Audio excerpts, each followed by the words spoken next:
J'ai eu des remarques sur le son, comme quoi c'est bas. Mais je ne sais pas parler fort, donc là, vous voyez, j'ai l'impression de me forcer. Donc je ne sais pas jusqu'où on va aller comme ça, mais je vais essayer autant que possible d'augmenter le ton à chaque fois. Donc excusez pour la tenue, ça va avec le sujet du jour. On va parler des menstruations. Je sais, c'est pas très glamour, mais en fait, la vie des femmes n'est pas toujours glamour. Donc voilà, c'est un sujet qui me tient à cœur et j'aimerais qu'on en parle. Pour commencer, on va essayer de définir grossièrement ce que c'est. On va pas faire un cours de sciences naturelles, hein. Pour ça, vous allez regarder sur Google ou dans vos livres de sciences.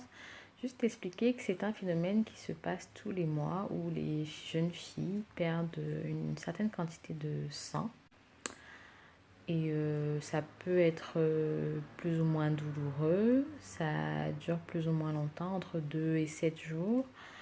Et voilà, il y en a qui le supportent bien, qui ne ressentent pas grand-chose. Il y en a que ça immobilise, qui sont obligés de se coucher tellement la douleur est forte. Et pendant cette période-là, il faut porter des protections hygiéniques pour ne pas laisser du sang partout. Voilà. De jeunes filles, mais en fait c'est pour les filles à partir de la puberté jusqu'aux femmes plus âgées à l'âge de la ménopause. Donc comme je disais, ça peut être plus ou moins douloureux. Il y a des légendes qui disent que la douleur s'arrête par exemple après un accouchement.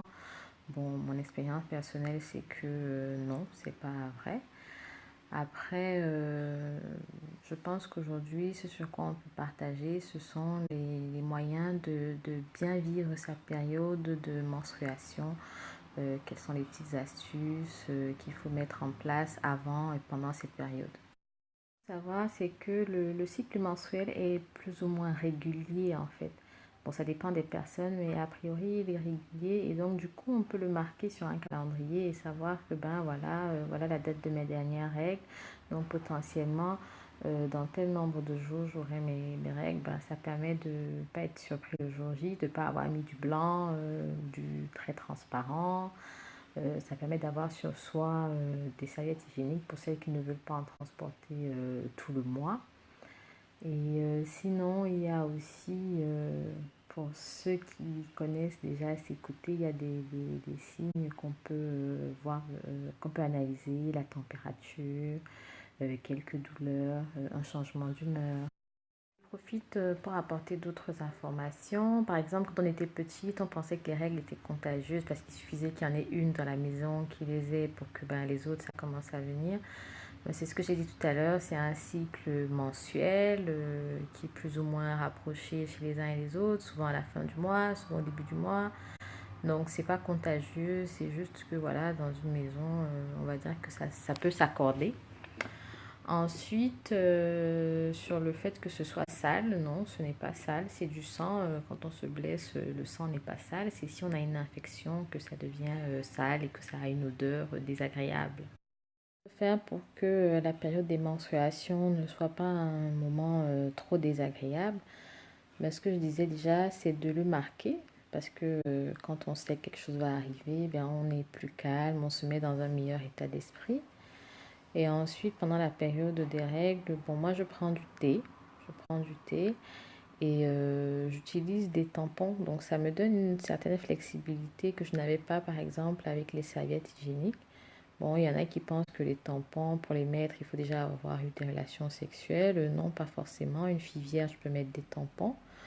Et c'est tellement plus pratique si vous devez aller faire du sport, si vous devez faire de la natation. Voilà, on se sent aussi à l'aise que quelqu'un qui n'a pas ses règles.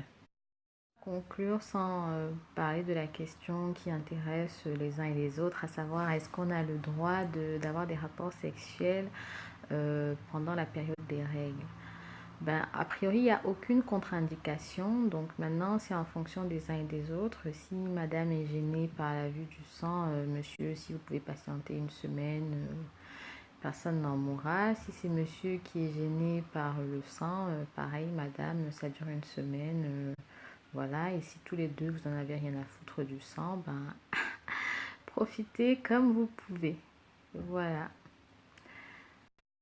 Vraiment à ce que nos mamans nous disaient, si vous avez des règles vraiment très douloureuses, n'hésitez pas à en parler à votre médecin. Il y a une maladie qui s'appelle l'endométriose qui peut provoquer ces douleurs. Et voilà, donc n'hésitez pas, si c'est vraiment trop douloureux, à en parler à votre médecin.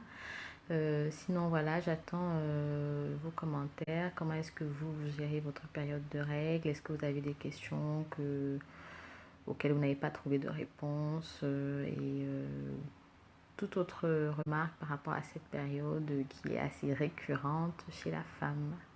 Prenez soin de vous.